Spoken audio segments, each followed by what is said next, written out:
I know if you're like Mimi, you look different. No, it's not the rest that I've been getting, although that has helped. I am actually on my laptop because Big Mama, I don't know. I think something's wrong. I think she has a virus or she's just getting old. I'm not really sure, but she has decided that she's just not going to work no more.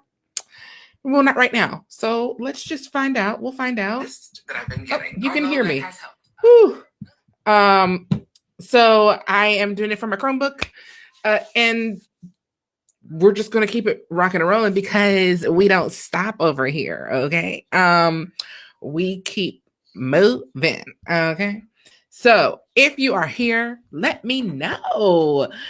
Light me up with some lights or some hearts or something. As always, I have my phone because technology. So I just want to make sure that we're all tracking, we're all doing the same thing, that everybody is here that needs to be here. And let's see. Here we go. Hey guys. How are you? I miss you. I know it's only been like less than 24 hours, but it's okay because I still miss you. And I appreciate you tuning in today to be with me. You already know. If this is your first time here, welcome. My name is Mimi, and I'm the owner of Debbie's Angels Productions. Thanks for popping on over. I appreciate you. Alicia's here. Hey. How are the boys? I hope they're doing okay. Hope they're still going over their stuff. I hope so. But if you are new to my page, I usually go live once or twice a week, just with like different tips and tricks. Lord, y'all would think I was already drinking. Tips and tricks. But we decided in the era of the Rona that we're going to try and throw some online classes out there to help you guys fill up your homeschool time, to fill up your just time in general. And the monologue challenge that we're doing today can be for kids, teens, and adults. So adults, if you want to, get some creative writing done as well, you can too. Why not? I mean, you're home. So, I think at this point, and maybe if it's just me, let me know. But I think at this point, we're all like doing stuff that we've been trying to catch up.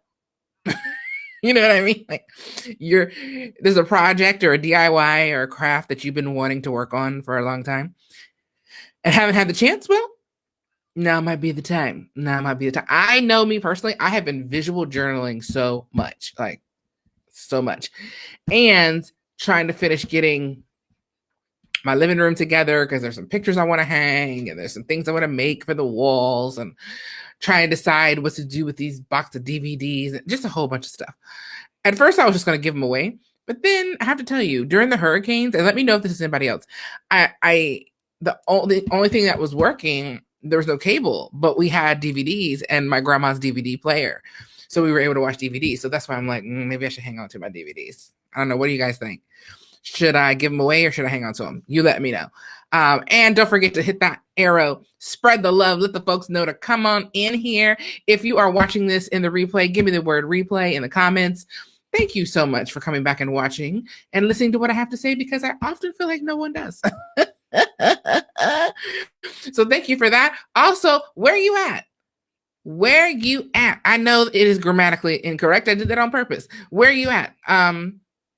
Are you watching from another state? Are you watching from another, I don't know, county? Are you on your couch? Where are you? I want to know where you're tuning in from so that I know how far we go. You know what? I miss them too. I'm glad they're doing great. I really am. I'm glad that they are.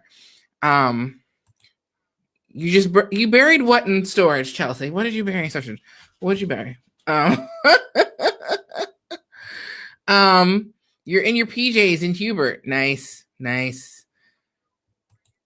As always, I've got on a somewhat presentable shirt.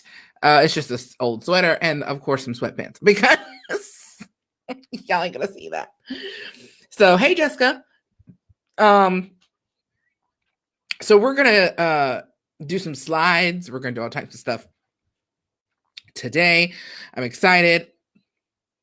I'm also gonna put the link of where your printables that I made are on my website. It's a new page I created specifically for our online classes. And you can access it at any time. Your DVDs. Yeah, yours are in storage. Yeah, that's a good idea. Actually, I have a storage unit. I might be able to put mine in storage. Yeah, that's a good idea. I might do that. Or another closet. No, I need to not do it because they'll sit in that closet for years, and I won't even get back to them. On the couch, just a good place to be. After I do this live and I get some Audible recordings done, I'm going to be on my couch too. So, great place to be. All right. So, go ahead, hit that arrow if you haven't already. Let the folks know where you're at. And we are going to get started.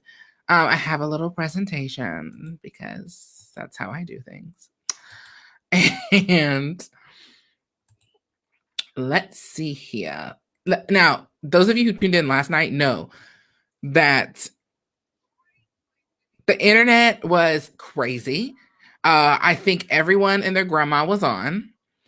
And I didn't understand because my connection was so horrible. And I felt really bad because Harry was on and he couldn't see me, but he could hear me. It was a lot. There was just a lot. It was a lot happening. So maybe this time of day is a little better because last night it was like 6. So that probably means that like a whole bunch of people were on.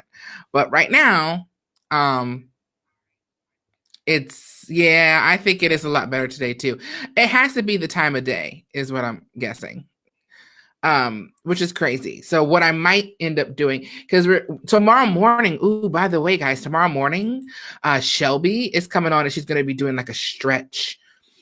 She's our choreographer, our resident choreographer, and she's the one that's going to be teaching our dance fitness classes, our Broadway dance fitness. And she's going to come on tomorrow morning and do like a great stretching kind of class. It's going to be really good. So I'm excited for that. She's going to be on tomorrow morning. And then Kate, our makeup artist, is on tomorrow night. However, I might move her up a little bit so that we don't have the ridiculous debacle that we did last night. What? As soon as I said better, it froze. Story of my life. All right, that's fine. It's totally fine. Whatever. We're going to just keep on going, guys. We're going to keep going. If you can see me, light me up with some likes, some thumbs up. Give me a bunch of, like a fireworks show right now, if you can see and hear me okay. And then once I see that, we will get started. That way I know that we're all good. Light it up, okay? Okay, so let's share the screen. We're gonna share the screen. All right. Oh, let me take myself down.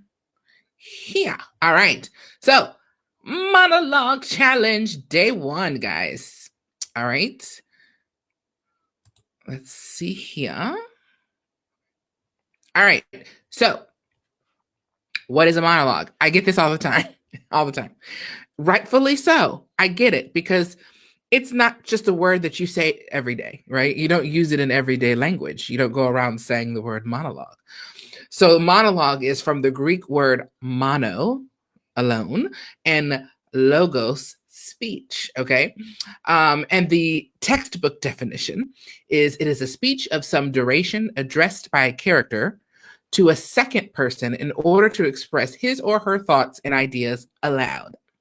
It has its own beginning, middle, and end, and sometimes contains a significant conflict. Most times it does, but it's used as a dramatic device to heighten the action of the play and create tension, reveal a secret, or answer a question. Okay, so that's what a monologue is. We use monologues a lot in theater because usually when you have an audition, they want you to do a 1 to 2 minute monologue. Most times it's just the 1 minute. but we use them quite a bit in theater, which is why we teach them quite a bit, because it's important. This is not something that isn't still happening in the professional world.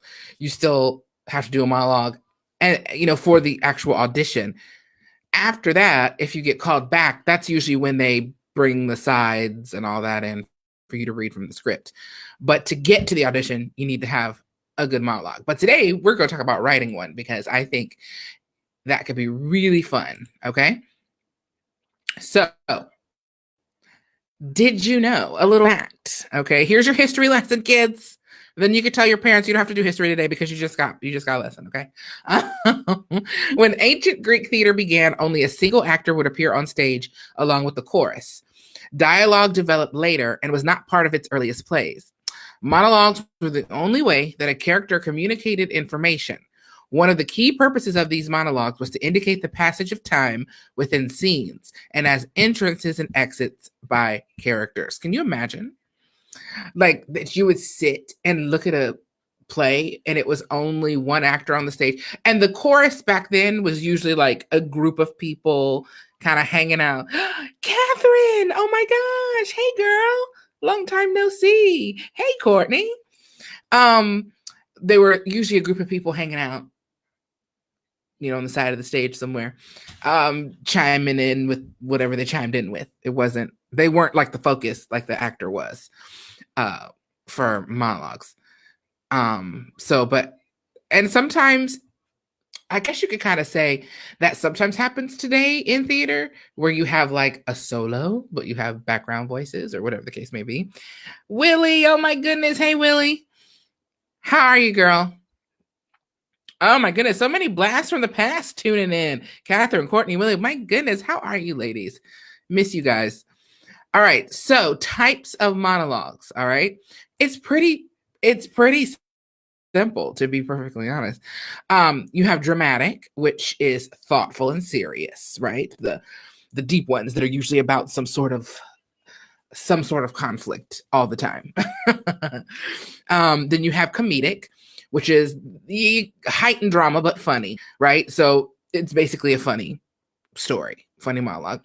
Then you have serio-comic, which is actually fairly common. It's a mix between a dramatic and a comedic monologue. Oh, I have a typo. Oh, well. And a comedic monologue, okay? So sometimes serio-comedic monologues, they will start funny, but then have some serious parts in them, or they'll start serious and have some funny parts in them. So they're a little bit of both. Okay. You have a classical monologue, which are before 1900, basically, usually referred to as the Greek theater, Shakespeare, verses that are written by the Romantics or the Victorians. Okay. That's classical. So whenever you see a call for a show and they want a classical monologue, that's what they mean. All right. Contemporary, written after the 1900s. I know it may not seem contemporary to us in 2020, but after the 1900s, I would even venture to say, if you wanted to, I would say stick to like after the 1950s. Really, I mean, to be honest, because you're gonna find that's probably the easiest ones to find are the monologues written after like the 1950s and stuff. So, and they have common everyday speech, kind of. That's what I'm saying. Like 1900, they still weren't talking how we're talking now. Not even in the 1950s, you know what I mean? But as far as like being a little bit more relaxed in the language, that's what the contemporary monologue is. Okay. Is there, if you're rocking with me so far, give me some thumbs up or give me the words "got it" in the comments. That's my favorite. Got it, so that I know that you are tracking with me. Okay. All right. Let's see. Stage directions. Okay. Stage directions. Okay. Monologues are written to be performed by actors, so they will sometimes contain stage directions. These instructions are the words in the parentheses, but they're not spoken by the actor. And stage directions are not only in monologues, they're also in dialogue, like in general. You know what I'm saying? So it's not just in monologues. So stage directions basically are a guide to the actor to kind of tell you where to go, what's going on, enter, exit. Now, I will say this. We don't always go by stage directions because you don't have to. Unless it's like super specific. Like, for instance, if it was Spider-Man the musical, yes, you would probably want to follow the stage directions so that you don't get hurt. But as far as sometimes I've had directors and I've had professors who wanted you to go in and black out the stage directions, and they told you what they wanted you to do. I do both. Sometimes I do the stage directions because it just makes more sense to me in some cases. In some cases, it doesn't. So then I do what I want. It just depends. So when you're writing the monologue, when you start to think about this, think about stage directions. Think about, is this where your character stands up? Is this where they sit down? Is this where they pick up a cup? That kind of thing. So keep that in mind when you're when we start actually writing, which won't be today, just so you know. It's stages to this thing, okay? All right. So the monologue, the structure of a monologue, all right? You have the beginning, obviously. The character faces a problem, a challenge, or an obstacle, all right? You have a middle. The character reveals their motivation or their objective, meaning what they want, what they're trying to accomplish, and attempts to solve or deal with the problem, okay? The end, the character changes in some way after resolving the problem or not resolving the problem, okay? So, for instance, you can't just be like, I love cupcakes because they are sweet. They are my favorite, and I eat them every day. Cupcakes. There's nothing going on there. You know what I mean? You gotta have other stuff in there, So if you were like, I absolutely love cupcakes. I could eat them for breakfast, lunch, and dinner, but my mom won't let me, right? So that would be your beginning. Your middle, the character, like what they, let's see, what they, motivation, the tips. If I ate a cupcake for breakfast, it would really make me want to go to school every single day.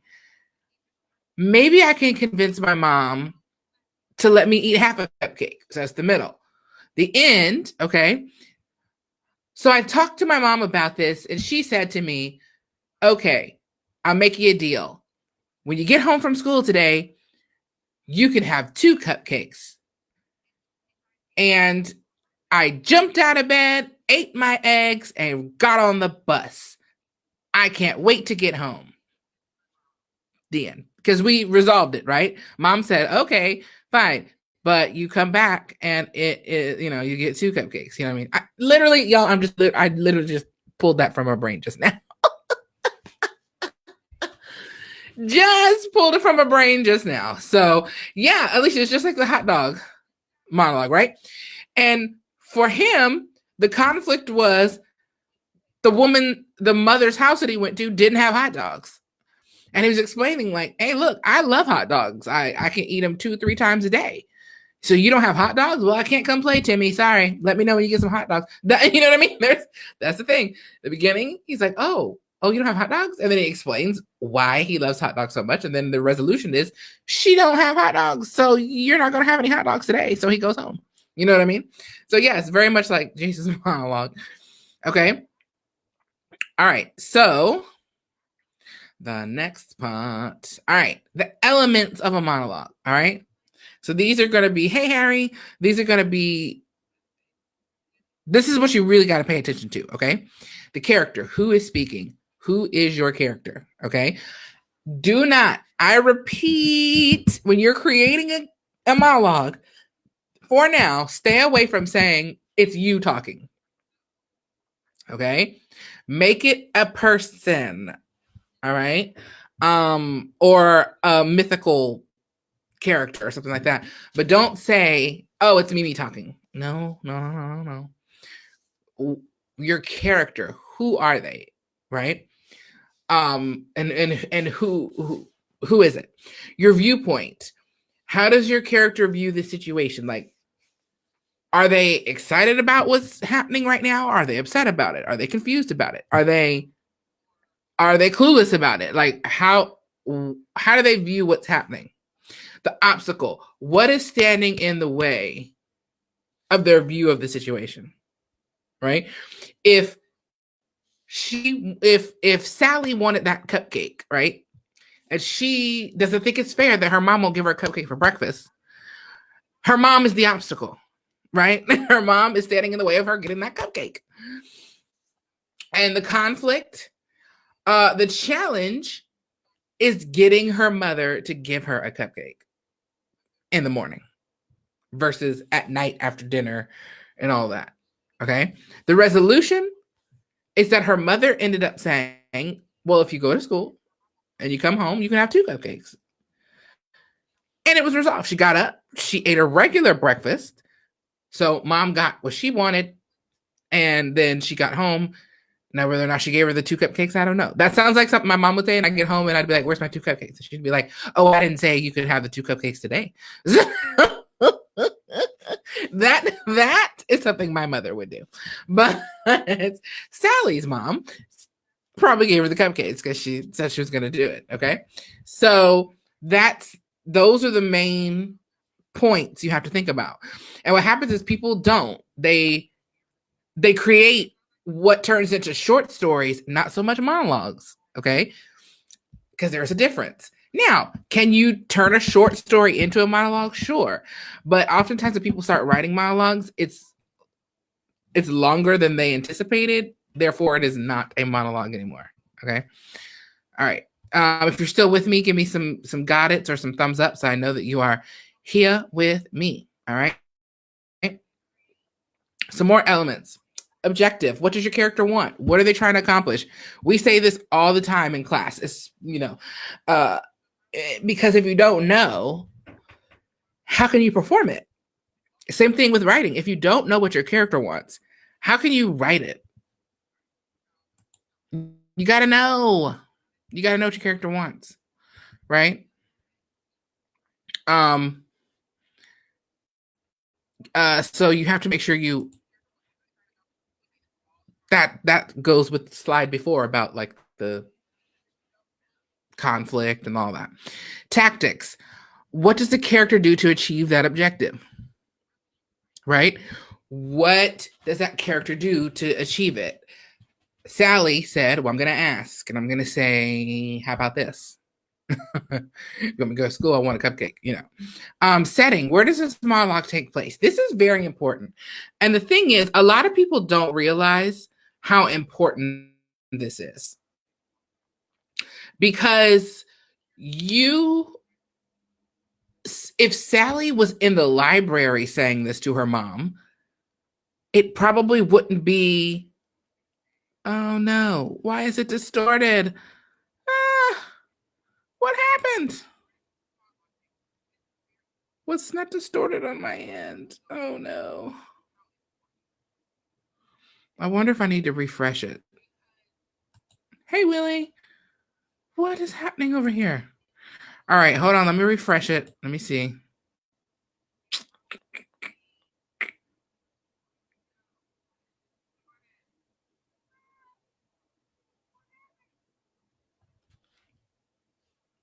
Stay with me. If you're still with me, let me know. I'm refreshing my slide.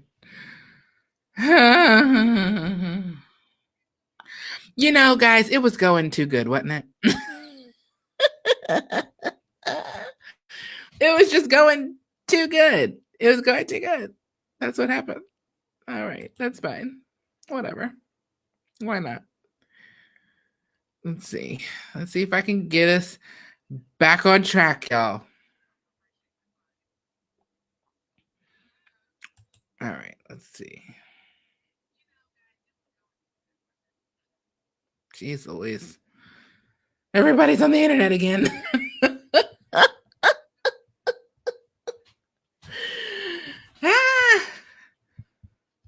Oh, all right. I'm going to try and get it back going.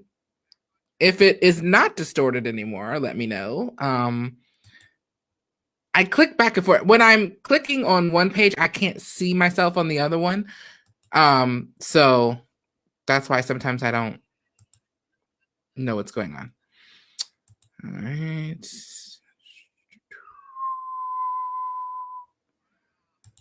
Okay, we're flipping and we're flipping through. And we're flipping.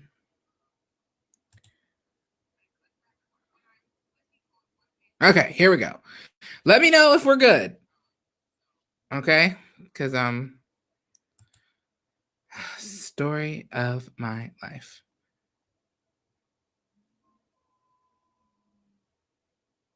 Okay, you said it was better.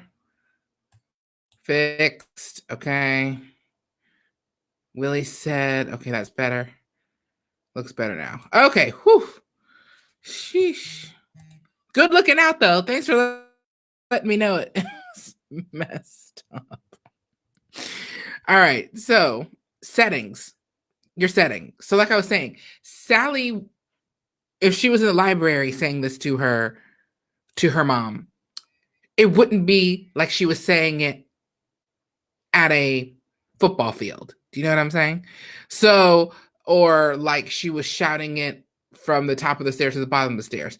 So your setting of where you put your monologue really does make a difference, because if it's somewhere that's supposed to be quiet versus somewhere that's usually loud versus a classroom, if you're trying to get somebody to share their notes with you, to cheat on a test, or if you're in a cave and you're looking for someone and you're hollering out for them. So your setting is very, very, very, very, very important. Okay. Also, what has happened right before the character starts to speak? I do this all the time, specifically in my private lessons. We go way deeper in my private lessons, my one-on-ones with monologue work. But this is one thing that I always say: what happened up to this point? Like, why all of a sudden is this character saying this? What was the straw, right? What was the thing that they were like, no, I have to say these words, and they start talking. Okay. Hey demon. Um who is the character talking to? Another huge important thing. Oftentimes I ask and people go, oh, to the audience. No.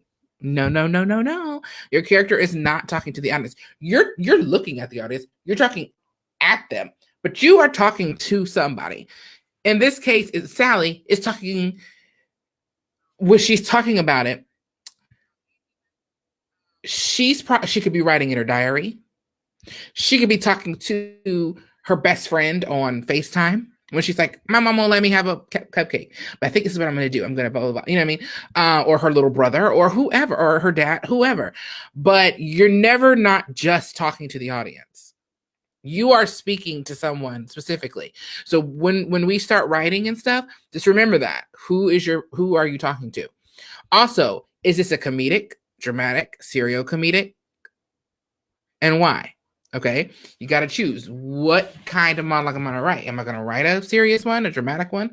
I say stay away from classical because it's weird trying to write a classical one. I'm not saying you can't. I'm just saying it's too much. But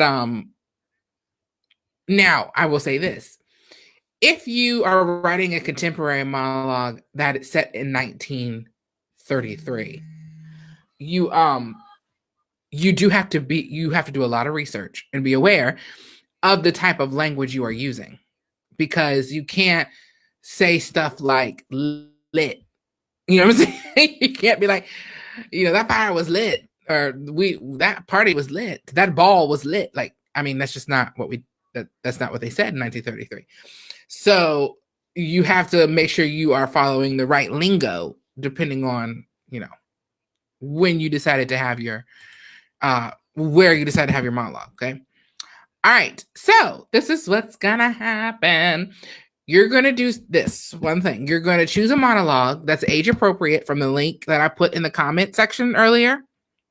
You're gonna read it a couple of times, fill out the monologue analysis sheet, which is also on that same page. Okay. And these are monologues that are already written. Okay. So you're going to read a couple times and you're going to fill out the monologue analysis sheet. All right. That's the first thing I want you to do. All right. All right.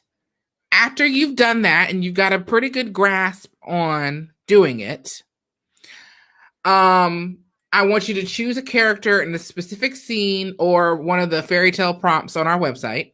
You're going to fill out the monologue analysis to help identify your key elements, okay? But you're still not writing your monologue yet. I just want you to create an outline, okay? Just create an outline of these characters, all right?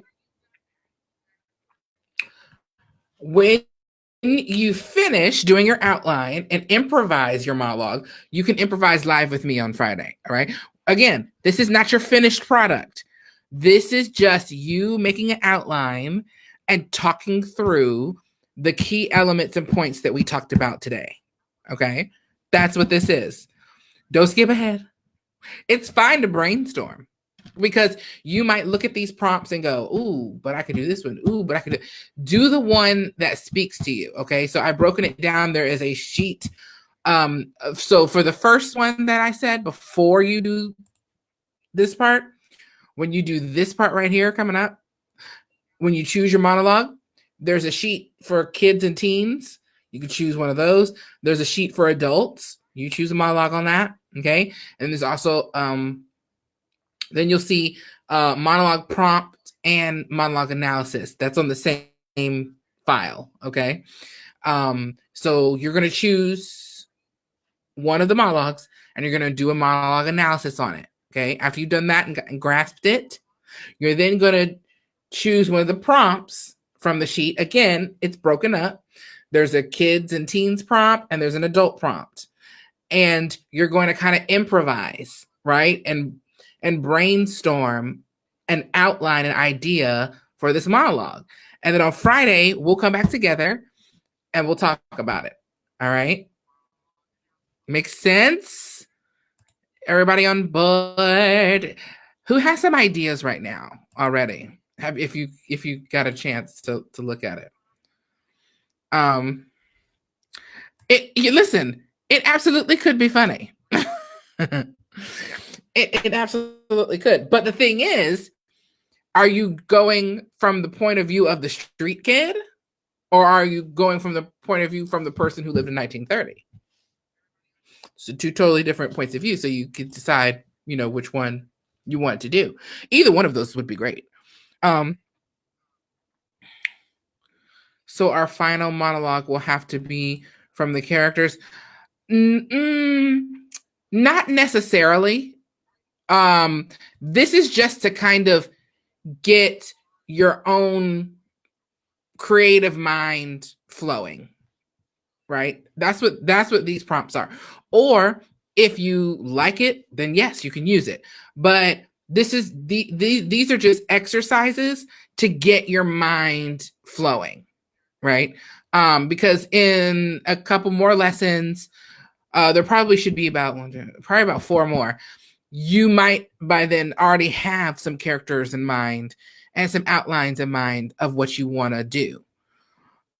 But just for this initial exercise, use the prompts that I've provided for you just to get your brain going and to work on some stuff. You know what I mean? Because what I don't want is for you to have your great idea right now and then we break it down and then you're sick of it in like 2 weeks. You know what I mean?